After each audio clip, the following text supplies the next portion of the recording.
करोति कल्याणम आरोग्यम धन संपदाम शत्रु बुद्धि विनाशाय दीपम ज्योति नमोस्तुते।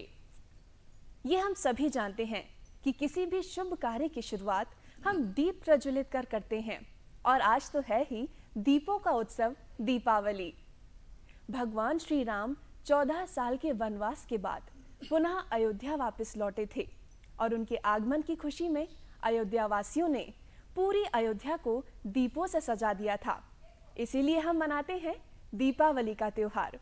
इसके पीछे कई सारी कहानियां हैं और एक बहुत ही महत्वपूर्ण कहानी के बारे में आप जानेंगे इस मीठे से गीत के जरिए।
अभी जो आपने गीत सुना, इसे प्रस्तुत किया सरिता भट्ट ने।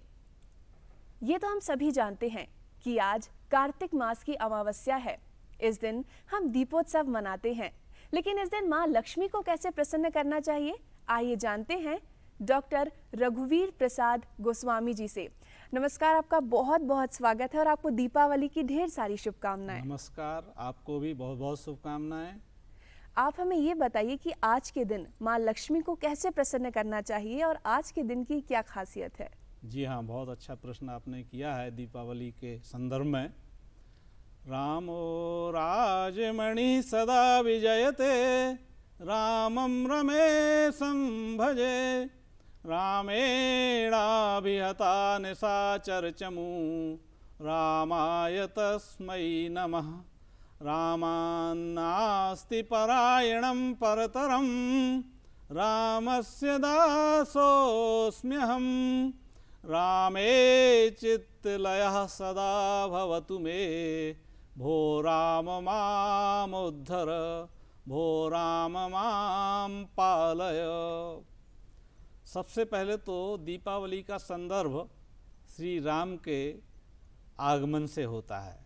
श्री राम जी रावण का वध करने के पश्चात जब अयोध्या में आए, तब नगरवासियों ने दीपों की अवली माने पंक्ति, दीपों की पंक्तियां जलाई और दीप प्रज्वलित करके श्री राम जी, लक्ष्मण जी और सीता जी के सहित हनुमान जी इत्यादि सेवकों सहित उनका भव्य स्वागत सत्कार किया। उस संदर्भ में ये परंपरा दीपावली की चली। अनंतर लक्ष्मी पूजन से इसको जोड़ा गया।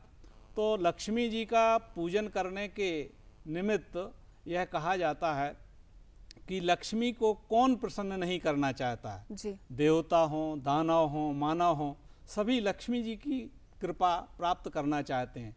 लेकिन यह एक अलग बात है कि मनुष्यों की विधि प्रक्रिया पूजन की क्या है, अथवा देवताओं की पूजन की प्रक्रिया क्या है, और दानव किस दृष्टि से करते थे। जी। सबसे बड़ी बात यह है।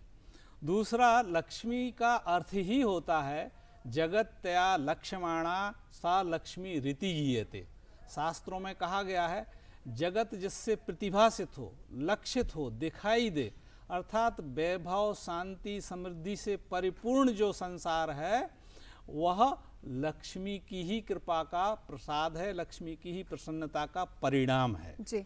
दूसरी बात यह है महत्वपूर्ण कि लक्ष्मी का प्रादुर्भाव कैसे हुआ। यह सबसे महत्वपूर्ण बात है जानने की। जब देवताओं और दानवों में अनेक बार युद्ध हुआ और युद्ध में दानव तो बलिष्ठ थे, देवता परास्त हो जाते थे, तो भगवान विष्णु ने कूटनीति का प्रयोग करते हुए देवताओं और राक्षसों की परस्पर संधि कराई और उन्होंने मिलकर के ये तय किया कि हम क्यों ना समुद्र का मंथन करें, और समुद्र मंथन करने से जो रत्न निकलेंगे वो हम परस्पर बांट लेंगे और अंततोगत्वा उसमें से अमृत निकलेगा और अमृत को हम लोग आपस में पी लेंगे तो सब लोग अमर रहेंगे। इस प्रकार से जब परस्पर उन्होंने सलाह से और समुद्र का मंथन किया तो उसमें लक्ष्मी उत्पन्न हुई और लक्ष्मी को विभिन्न रत्न निकले, पर संक्षिप्त में मैं बतला रहा हूँ। लक्ष्मी को भगवान विष्णु ने वर्ण किया और भगवान विष्णु की सहचरी बनी। अब लक्ष्मी जी का पूजन कैसे करना चाहिए, इसके बारे में शास्त्रों में कहा गया है कि कोई भी पूजन करने के पहले पवित्रीकरण का विशेष ध्यान रखा जाता है। पवित्रता को, स्वच्छता को विशेष महत्व दिया जाता है। इसीलिए मंत्रों का विधान किया। अपवित्रः पवित्रो वा सर्वावस्थां गतोऽपि वः, यः स्मरेत् पुंडरीकाक्षः सबाह्याभ्यंतरः शुचिः। पवित्रता कैसी होनी चाहिए? बाह्य पवित्रता भी होनी चाहिए और आभ्यंतर अर्थात हमारी मानसिक दृष्टि से भी पवित्रता होनी चाहिए। पवित्रीकरण करने के पश्चात सारी सामग्री को एकत्र करना है, जिसमें सामान्य सामग्री है यही रोली, फूल, पुष्पमाला, पत्र और दीपक प्रज्वलित करना है, शंख है इत्यादि, फल, प्रसाद, मिष्टान्न, जो पूजन की सामान्य सामग्री होती है। विशेष करके लक्ष्मी पूजन में विशेष सामग्री जो एकत्र की जाती है वह कमल का पुष्प जी और कमल गट्टे के फल, ये विशेष। और आधुनिक संदर्भ में एक खील, बतासा इत्यादि भी इकट्ठे करने लगे हैं। तो ये विधिवत किसी पुरोहित को बुला करके, मान लीजिए पुरोहित नहीं है तो स्वयं श्रद्धावान लभते ज्ञानम, श्रद्धा से ही फल की प्राप्ति होती है। तो श्रद्धा अनुसार सामग्री एकत्रित करने के पश्चात और यथा समय यथा मुहूर्त, विशेष करके सायंकाल में जो प्रदोष काल कहलाता है, सांध्य वेला कहलाती है, वो पूजन के लिए सर्वोत्तम वेला है जी उसी समय सारी दीप मालिकाएं प्रज्वलित की जाती हैं। घरों में भी हम उजेला करते हैं, दिया जलाते हैं, तो वो सर्वोत्तम मुहूर्त होता है। उसके पश्चात भी ज्योतिष शास्त्र में हमारे यहाँ चौघड़िया देखने का एक प्रसंग आता है। तो आज के दिन जो चौघड़ियाँ हैं वो 3 सर्वोत्तम चौघड़ियाँ हैं दीपावली के पूजन करने के लिए, लक्ष्मी जी का पूजन करने के लिए। पहली चौघड़िया तो है शुभ, दूसरी है अमृत और तीसरी है चर। तो ये 1.5 घंटे की चौघड़ियाँ होती हैं और ये लगभग 7:30 बजे से प्रारंभ होकर के, वैसे तो सांध्य वेला का मैंने बताया, गोधूली वेला का, लेकिन दूसरा जो चौघड़िया वाला मुहूर्त है ये 7:30 बजे से लेकर के 12 बजे रात्रि पर्यंत मध्याह्न व्यापिनी दीपावली का आप पूजन, लक्ष्मी जी का पूजन कर सकते हैं। बिल्कुल। तो हमने बहुत सारी जानकारियां ली हैं पंडित जी से कि हमें कैसे दीपावली का पूजन करना चाहिए, और साथ ही हमें ये भी मालूम हुआ कि आज के दिन में मुहूर्त कौन कौन से खास हैं। अब बारी आती है माँ की आराधना करने की, क्योंकि ये तो हम सभी जानती हैं कि सब लोग अपने तरीके से माँ की आराधना करते हैं, लेकिन संगीत सभी को प्रिय होता है। तो आइए करते हैं माँ की वंदना, जिसे प्रस्तुत कर रही हैं अता, सरिता और प्रियंका।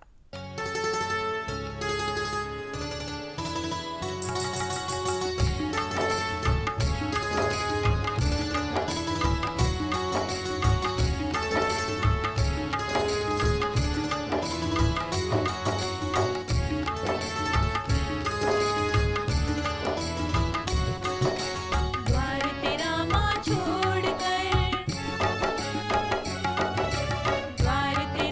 छोड़ कर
हो तेरा, रोम रोम में वास हो तेरा, श्रद्धा शीश नवाओ, रोम रोम में वास हो तेरा, श्रद्धा शीश नवाओ। साँझ सवेरे लक्ष्मी मैया तेरे गुण गाओ, द्वार तेरा माँ छोड़कर किस द्वारे जाऊं, द्वार तेरा माँ छोड़कर किस द्वारे जाऊं। साँझ सवेरे लक्ष्मी मैया तेरे गुण गाऊं, द्वार तेरा माँ छोड़कर। मैया मैया जय जय लक्ष्मी माँ, मैया मैया जय जय लक्ष्मी माँ, मैया मैया जय जय लक्ष्मी माँ, मैया मैया जय जय लक्ष्मी माँ, मैया मैया जय जय लक्ष्मी माँ। दीपावली एक दिन का नहीं बल्कि 5 दिनों का त्योहार है, जो कि धनतेरस से शुरू होकर भैया दूज तक चलता है। इन 5 दिनों की खासियत के बारे में पंडित जी आप हमें बताएं। अवश्य। दीपावली को हमारे यहाँ पंच पर्व दीपावली कहा जाता है। 5 पर्व, 5 दिन निरंतर लक्ष्मी जी की साधना एनक केन प्रकारेण जी। हम लोगों को करने का विधान शास्त्रों में बतलाया गया है। तो इसका प्रारंभ होता है धनतेरस से, जिसको धन्वंतरी जयंती के रूप में। देखिए, मैंने पहले समुद्र मंथन की कथा बताई आपको। जी। तो समुद्र मंथन करते समय जो 14 रत्न निकले थे, उनमें सबसे अंत में मंथन करते करते धन्वंतरी वैद्य, जो देव वैद्य माने जाते हैं, धन्वंतरी अमृत का कलश लेकर के प्रकट हुए थे। तो ये धन्वंतरी जो देव वैद्य हैं, जिनसे पूरा का पूरा आयुर्विज्ञान की परंपरा प्रारंभ हुई, ये धन्वंतरी जयंती धनतेरस को मनाई जाती है। और धनतेरस को दीपदान धन्वंतरी वैद्य के लिए, देवभिषक कहते हैं उनको, देव वैद्य के लिए धन्वंतरी जयंती के रूप में दीपदान करते हैं जी। उसके पश्चात आती है नरक चतुर्दशी, जिसको कहा जाता है चतुर्दशी। नरक चतुर्दशी इसलिए कहते हैं कि भगवान कृष्ण ने उस दिन नरकासुर नाम के राक्षस का वध किया था। नरक का असुर, जी। इसीलिए नरकासुर हो गया। तो नरक नाम के राक्षस का वध किया था, और उसको वध करने के पश्चात भी सभी ने प्रसन्नता व्यक्त की थी और दीपदान किया था। उसके पश्चात अमावस्या जो आती है, अमावस्या को लक्ष्मी जी का पूजन करते हैं। विधि विधान अलग अलग हो सकते हैं, जैसा कि पहले भी बतलाया, देवताओं का अलग, दानवों का अलग और मानवों का अलग। मानव अपनी श्रद्धा और भक्ति के अनुसार, शक्ति के अनुसार लक्ष्मी जी की उपासना करता है। तो ये पंच पर्व के अंतर्गत ये अमावस्या को, और उसके पश्चात होता है अन्नकूट प्रतिपदा को। अन्नकूट भगवान कृष्ण ने, देखिए ये अन्नकूट का बड़ा महत्व है। अन्नकूट का महत्व इसलिए भी है कि भगवान कृष्ण ने वृक्ष वनस्पतियों की पूजा करवाई, पहाड़ की पूजा करवाई। पर्यावरण संरक्षण की दृष्टि से भगवान कृष्ण ने ये प्रारंभ किया था। और गोवर्धन पर्वत की पूजा और विविध प्रकार के जो पकवान थे, वो 56 भोग 36 व्यंजन का उल्लेख मिलता है। इनका भोग भगवान को लगाया था, गोवर्धन नाथ को लगाया था। तो और उस समय भी दिए जलाए थे। साथ में लोक परंपरा ये जुड़ गई कि गोवर्धन तो एक ही जगह है, पर्वत एक जगह है। तो हमारे यहाँ गाँव में एक परंपरा है कि गोबर एकत्र करके और उसका पहाड़, उसका ढेर बनाते हैं और एक व्यक्ति की परिकल्पना उसमें करते हैं, हाथ पैर भुजाएं सब बनाते हैं, और महिलाएं वहाँ आकर के पूजन करती हैं। क्यों? कि इसमें गाय का भी महत्व है। गाय में लक्ष्मी का निवास माना गया है। गोबर में, गोमूत्र में लक्ष्मी का निवास है, और गाय समृद्धि की दाता है। इसलिए भगवान कृष्ण ने गो संरक्षण, पर्यावरण संरक्षण की दृष्टि से ये अन्नकूट महोत्सव प्रारंभ किया था। तो ये प्रतिपदा को वह पूजन होता है। और बाद में उसके पश्चात द्वितीया को, जो यम द्वितीया कहलाती है, ये एक प्रकार से भाई बहन का पर्व है, भाई बहन का त्यौहार है। और यम की बहन का नाम है यमुना जी। भागवत में, श्रीमद् भागवत में इसकी कथा विस्तार से मिलती है। तो यमुना ने अपने भाई यमराज से वरदान ले लिया था कि जो मेरे जल में स्नान करेंगे भाई बहन उनको आप सताओगे नहीं, अर्थात यमलोक को वे नहीं जाते। ऐसी शास्त्रों की मान्यता है, हिंदू धर्म की मान्यता है कि जो यम द्वितीया के दिन यमुना जी में भाई बहन हाथ पकड़ के स्नान करते हैं उनको यमपुर नहीं जाना पड़ता, वो सीधे गोलोक धाम को जाते हैं, भगवान कृष्ण के धाम को जाते हैं। तो उस दिन भी यम को दीप दान करने का महत्व है। और इस प्रकार से ये 5 दिन का जो पर्व है हमारा पंच पर्व दीपावली, वो धनत्रयोदशी से, धनतेरस से, धन्वंतरी जयंती से लेकर के प्रारंभ होता है और यम द्वितीया पर आकर, भाई दूज पर आकर के ये समाप्ति होती है उसकी। भाई भी अपनी बहन की पूजा करता है, उसको उसकी सुख समृद्धि की कामना करता है और बहन भी भाई की सुख समृद्धि की कामना ईश्वर से करते हैं। ये परंपरा पंच पर्व की। बिल्कुल, पंच पर्व की ये परंपरा चली आ रही है और कहते हैं कि इस दिन दीप जलाए जाते हैं और एक दूसरे के भविष्य के लिए, सुख शांति समृद्धि के लिए कामना की जाती है। तो हम क्यों पीछे रहें, हम भी जलाते हैं दीप और सुनते हैं ये भजन।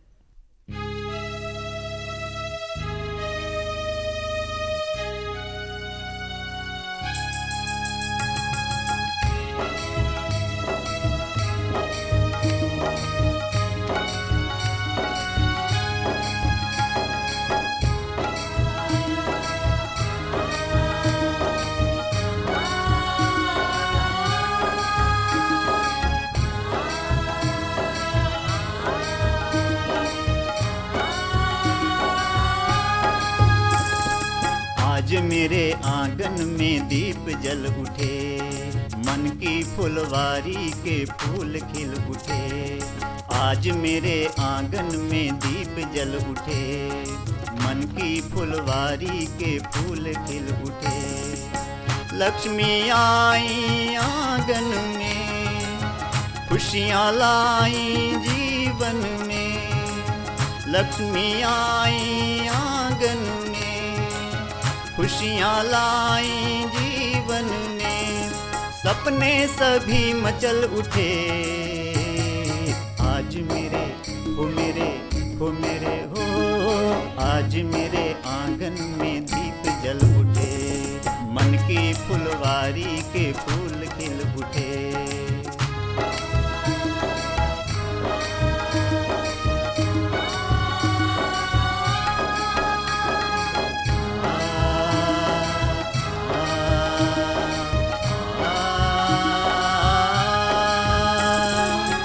आंगन देहरी सजाई, रंग रंगोली बनाई। आंगन देहरी सजाई, रंग रंगोली बनाई। 56 भोग लगे हैं, आतिशबाजी लगाई। लक्ष्मी आई आंगन में, खुशियाँ लाई जीवन में। लक्ष्मी आई आंगन में, खुशियाँ लाई जीवन में। सपने सभी मचल उठे, आज मेरे हो मेरे हो मेरे हो। आज मेरे आंगन में दीप जल उठे, मन की फुलवारी के फूल खिल उठे।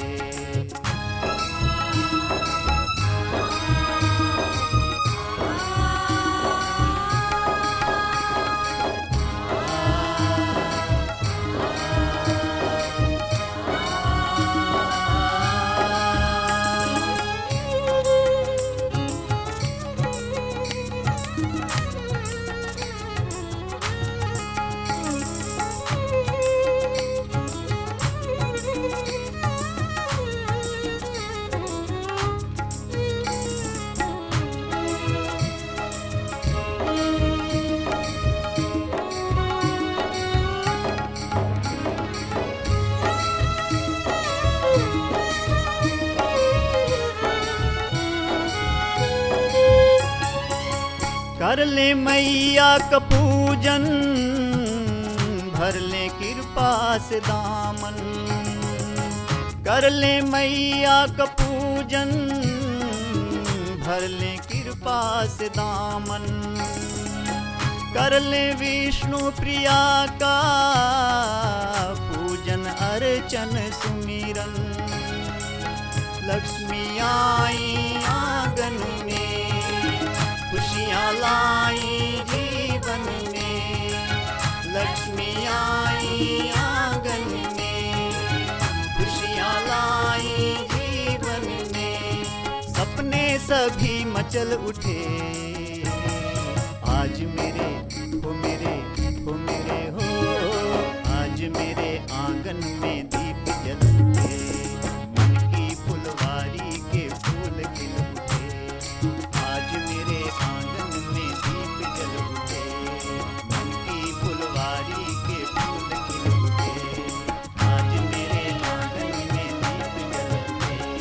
मन की फुलवारी के फूल खिल उठे, आज मेरे आंगन में दीप जल उठे। मन की फुलवारी के फूल खिल उठे, आज मेरे आंगन में दीप जल उठे। मन की फुलवारी के फूल खिल उठे। इस भजन को प्रस्तुत किया राकेश कुमार मिश्र जी ने। कहते हैं आज के दिन कुबेर महाराज की भी पूजा की जाती है और जो लोग बही खाते लिखते हैं वो बही खाते की पूजन करते हैं। तो इसकी क्या विशेषता है और माँ लक्ष्मी की स्थिरता के बारे में भी आप हमें जानकारी दें। बहुत अच्छा प्रश्न आपने किया है। देखिए, कुबेर धन के अध्यक्ष माने जाते हैं, धन के देवता, जी। जिसको आज की भाषा में खजांची कहते हैं ना। सारी संपत्ति का स्वामी कुबेर है। और कुबेर पर आपको फिर से मैं पौराणिक कथा की ओर ले जाना चाहूँगा। जी। कुबेर पर चढ़ाई करके ही रावण ने सारा खजाना छीन लिया था कुबेर से, और उसने अपनी सोने की लंका बनाई, बिल्कुल। धन और वैभव का प्रदर्शन किया। तो कहते हैं, देखिए, प्रसिद्ध अर्थशास्त्री अपने यहाँ हुए हैं चाणक्य, जिन्होंने अर्थशास्त्र लिखा। उन्होंने एक श्लोक बहुत अच्छा लिखा है, अन्यायार्जितम द्रव्यम 10 वर्षाणि तिष्ठति, प्राप्ते चैकादशे वर्षे समूलम तद विनश्यति। अन्याय से अर्जित किया हुआ धन 10 वर्ष तक स्थिर रहता है, इससे ज्यादा नहीं। उसकी आयु लंबी नहीं है स्थिरता की। और प्राप्ते चैकादशे वर्षे समूलम तद विनश्यति, एकादश माने 11वां वर्ष जब प्रारंभ होता है तो उसका क्षरण, उस धन का नाश होना प्रारंभ हो जाता है। तो रावण ने जो किया था वो अहंकार वश किया था। वो लक्ष्मी पुत्र नहीं था, वो अपने आप को लक्ष्मीपति कहलाने लगा था। जी। वो लक्ष्मी का पुत्र नहीं बनना चाहता था और स्वयं को भगवान घोषित कर दिया था, इसलिए उसकी लक्ष्मी का क्षरण हो गया था।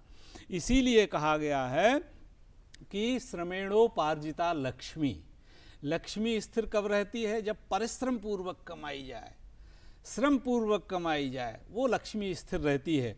इसीलिए हमेशा लक्ष्मी की उपासना करने वाले व्यक्ति के लिए मन, वाणी और कर्म से पवित्र होना चाहिए। सबसे पहला उसका जो कर्म है, उसका जो दायित्व है, उसको जो जीवन में मिला हुआ है, उसका प्रेम पूर्वक निर्वहन यदि वो करता है तो लक्ष्मी स्वयं उसके पास पहुंच जाती है। जी। हमारे शास्त्रों में कहा गया है, उत्साह संपन्नमदीर्घ सूत्रम क्रिया विधिज्ञम व्यसने स्वशक्तम सूरम कृतज्ञम दृढ़ सौहृदंचा लक्ष्मी स्वयं याति निवास हेतु। लक्ष्मी ऐसे व्यक्ति के पास स्वयं निवास करने के लिए पहुंच जाती है जो उत्साही होता है, दृढ़ प्रतिज्ञा वाला होता है, अपने कर्म में निरंतर लगा रहता है, बलवान होता है, मन, वाणी और कर्म से पवित्र होता है, एकाकार होता है। लक्ष्मी ऐसे, और जो दीर्घ सूत्री नहीं होता, लंबी सोचा विचारी करने वाला नहीं होना चाहिए। जो काम मिला ठीक है, हम कर रहे हैं, तो ऐसे। और जो व्यसनों से असक्त है, व्यसनों से दूर है। देखिए, आपको एक बहुत बड़ा उदाहरण, फिर मैं पौराणिक कथा की ओर ले चलूंगा। महाभारत में वर्णन मिलता है, हम सब जानते हैं, प्राय समाज में सभी जानते हैं। दुर्योधन के साथ में कौरव पांडवों ने भी द्यूत क्रीड़ा, जुआ खेला था। जी। युधिष्ठिर जैसा धर्म को जानने वाला और एक व्यसन में, दुर्व्यसन में लिप्त हो गया, जुआ खेलने लगा। तो क्या हुआ था, उसका सारा राजपाट चला गया। बिल्कुल। यहाँ तक कि उसकी पत्नी को भी उसने दांव पर लगा दिया, मति भ्रम हो गया, मति भ्रष्ट हो गई। जब मति भ्रष्ट हो जाती है तो वह नष्ट हो जाता है व्यक्ति। तो कहने का तात्पर्य है कि लक्ष्मी जो सदकर्मी होता है उसके पास स्थिर रहती है, विवेकी होता है, विवेकवान जो होता है उसके पास रहती है स्थिर। और स्थिर लक्ष्मी के लिए सबसे पहले क्या होता है, देखिए लक्ष्मी जी के साथ में गणेश जी की भी उपासना की जाती है। बिल्कुल। बगैर गणेश के लक्ष्मी की उपासना संभव नहीं है। गणेश बुद्धि के देवता हैं, ज्ञान के देवता हैं। मनुष्य की बुद्धि यदि ठीक रहती है तो लक्ष्मी स्थिर रहती है। बिल्कुल। बुद्धि यदि ठीक नहीं है, बुद्धि भ्रमित हो गई है तो लक्ष्मी तो चंचला है, चली जाएगी। इसीलिए गणेश की कथा, गणेश की पूजन, गणेश का आराधन का उल्लेख मिलता है। देखिए एक छोटी सी कथा है, मैं बतलाना चाहूँगा। जी। एक दंपति थे, वो बहुत ही गरीब थे। भील दंपति राजा के पास गए। राजा ने कहा अच्छा हम आपको ये चंदन वन दिए देते हैं, आप जाइए, इस चंदन वन के मालिक हैं और इसकी लकड़ी से आप धनवान हो जाइए, अपनी आजीविका चलाइए। लेकिन बुद्धि नहीं थी जी। विवेक नहीं था, तो उसने क्या किया, उस भील ने चंदन की लकड़ी को काटता था और कोयला बना के उसका बेचा करता था। तो देखिए बुद्धि का वियोग हो गया, विछोह हो गया, तो चंदन जैसी अपार संपदा मिलने के पश्चात भी वो निर्धन का निर्धन हो गया, कंगाल हो गया। वापस फिर राजा के पास गया कि हमने पूरा चंदन बेच खाया कोयला बना के। बोले अरे दुर्बुद्धि, तू अपनी बुद्धि से ही कष्ट पा रहा है। इसलिए बुद्धि का संयोग, विवेक का संयोग, कर्म का संयोग और निरंतरता का संयोग यदि रहता है तो लक्ष्मी स्थिर रहती है, लक्ष्मी की कृपा बनी रहती है। बिल्कुल। यानी कि माँ लक्ष्मी की कृपा यदि आपको चाहिए तो भगवान श्री गणेश का पूजन अवश्य ही कीजिए। बुद्धि के देवता हैं वो, और दीपावली के दिन हम भगवान श्री गणेश और माँ लक्ष्मी की आराधना करते हैं। स्थिरता जीवन में बहुत ज़्यादा आवश्यक होती है और हम स्थिरता दीपक से सीख सकते हैं, क्योंकि जब दीपक की ज्योत जलती है ना तो वो लहराता ज़रूर है, लेकिन उसे मालूम है कि उसे कहाँ तक जाना है, उसका दायरा कहाँ तक है। तो आइए हम भी दीपक की स्थिरता से सीखते हैं कि कैसे हमें अपने जीवन में स्थिर रहना चाहिए।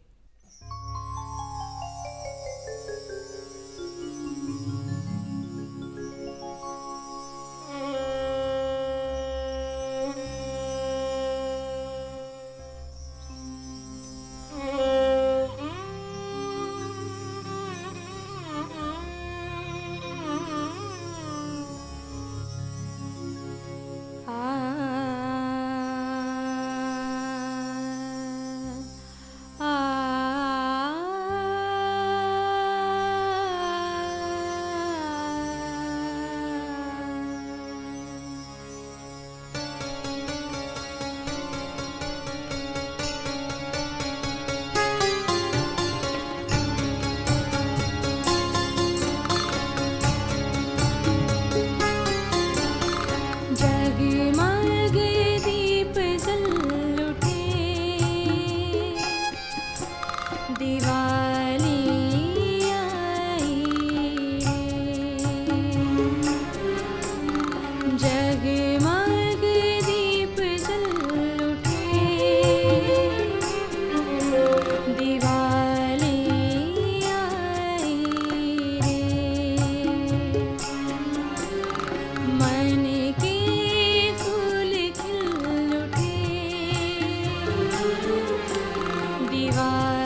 जगमग दीप जल उठे,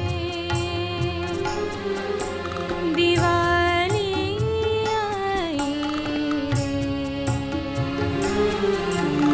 जगमग दीप जल उठे,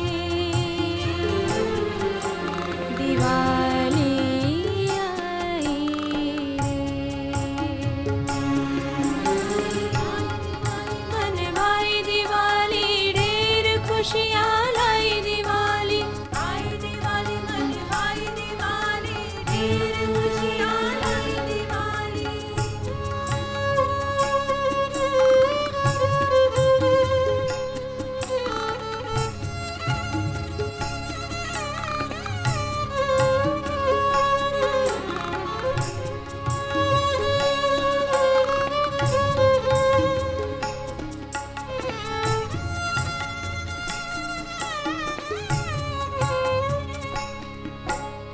तू कमलासन विराजे, गज खड़े मुस्कान।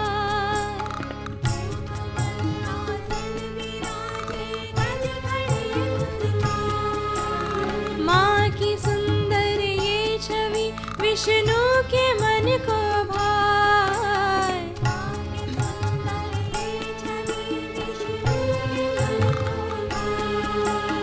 रूप रंग धन संपदा की, रूप रंग धन संपदा की भेंट लाई रे। जगमग दीप जल उठे, दिवाली आई रे। जगमग दीप जल उठे, दिवाली आई रे। आई दिवाली मन भाई दिवाली ढेर खुशियाँ लाई, दिवाली आई दिवाली, मन भाई दिवाली ढेर खुशियाँ लाई, दिवाली आई दिवाली, मन भाई दिवाली ढेर खुशियाँ लाई, दिवाली आई दिवाली, मन भाई दिवाली ढेर खुशियाँ लाई, दिवाली। जगमग दीप जल उठे, दिवाली आई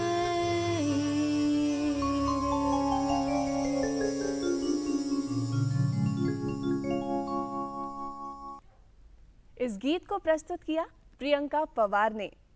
आइए अब जानते हैं अष्ट लक्ष्मी के बारे में और साथ ही माँ लक्ष्मी माँ की स्तुति के बारे में भी।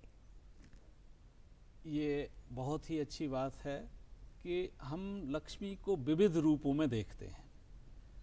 शास्त्रों में उल्लेख मिलता है कि लक्ष्मी 8 प्रकार की होती है, जी। जिनसे अष्ट सिद्धियां मिलती प्राप्त हैं, होती हैं, अष्ट जी। सिद्धियों की प्राप्ति होती है। तो लक्ष्मी आद्य लक्ष्मी, विद्या लक्ष्मी, सौभाग्य लक्ष्मी, अमृत लक्ष्मी, काम लक्ष्मी, सत्य लक्ष्मी, भोग लक्ष्मी और योग लक्ष्मी। देखिए अंत में कहा गया है योग लक्ष्मी।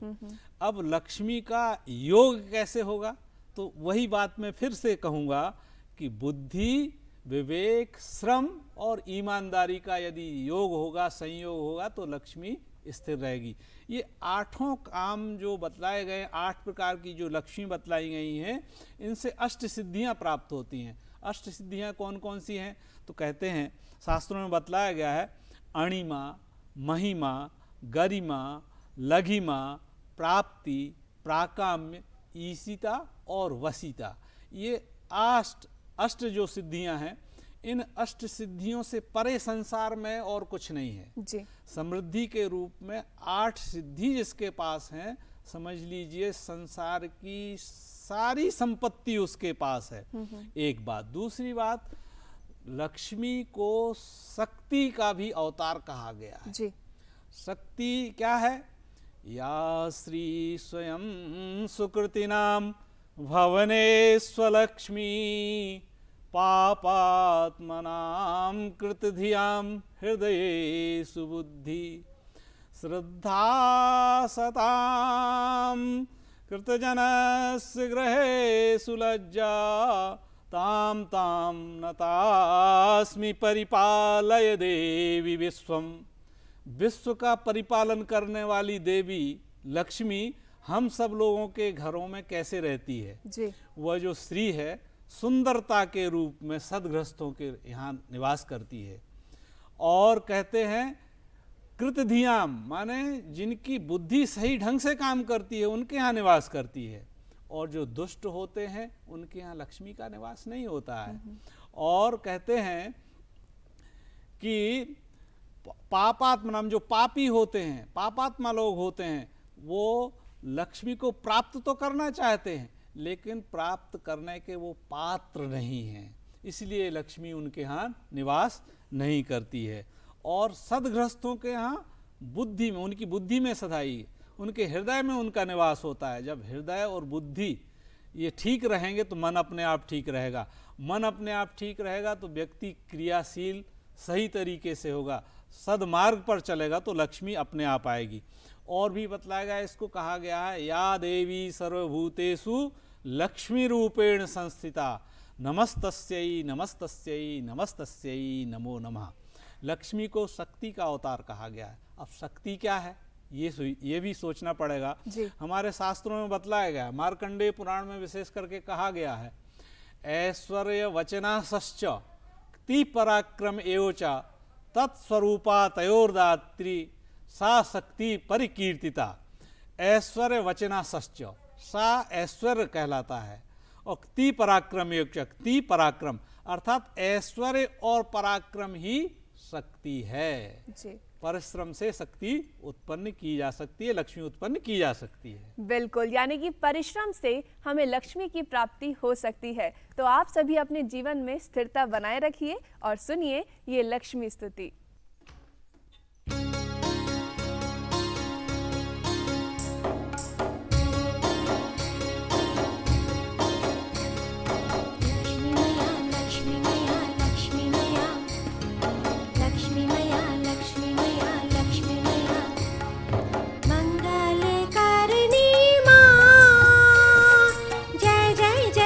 लक्ष्मी माँ मंगलकारिणी माँ, जय जय जय जय लक्ष्मी माँ।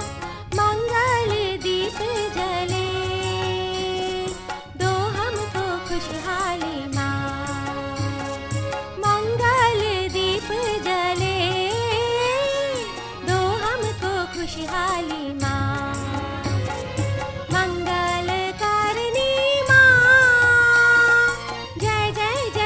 लक्ष्मी माँ, लक्ष्मी मैया लक्ष्मी मैया लक्ष्मी मैया लक्ष्मी मैया लक्ष्मी मैया।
गीत को प्रस्तुत किया अता बंसौरे ने। पंडित जी, एक स्तुति हम चाहेंगे आप हमें अवश्य सुनाएं। अवश्य में वेदों की स्तुति सुनिएगा आप। श्रीश्च ते लक्ष्मीश्च पत्न्या बहोरात्रे पार्श्वे नक्षत्राणि रूपमस्मितौ व्याप्तं मुम्मयि खाणः सर्वलोकं मयि खाणः। नमस्तेस्तु महामाये श्रीपीठे सुरपूजिते शंख चक्र गदा हस्ते महालक्ष्मी नमोस्तुते महालक्ष्मी नमोस्तुते महालक्ष्मी नमोस्तुते। माँ लक्ष्मी की आराधना। कहते हैं हर त्योहार अपने पीछे कोई ना कोई संदेश अवश्य ही लेकर आता है। दीपावली में हम साफ सफाई करते हैं, घर का रंग रोगन करते हैं, माँ के लिए स्वादिष्ट मिष्ठान बनाते हैं और कहा जाता है ना कि एक संदेश हर त्योहार देता है, वो ये साफ सफाई, यानी कि अपने हृदय की, अपने मन की सफाई रखें और अपने आसपास स्वच्छता बनाए रखें, जिससे आपका स्वास्थ्य अच्छा होगा, पर्यावरण स्वस्थ रहेगा और आपके विचार भी अच्छे ही होंगे। और जब दूसरी बात आती है पकवानों की, मिठाइयों की, तो मीठा बोलिए। यदि आप सबसे मीठा बोलेंगे तो आपके आसपास का वातावरण अपने आप ही मीठा हो जाएगा, क्योंकि कहते हैं मधुर वाणी हर किसी का मन जीत लेती है। आप सभी के घर में सुख, शांति और समृद्धि का वास रहे। दूरदर्शन के पूरे परिवार की ओर से आप सभी को दीपावली की ढेर सारी शुभकामनाएं। नमस्कार। नमस्कार।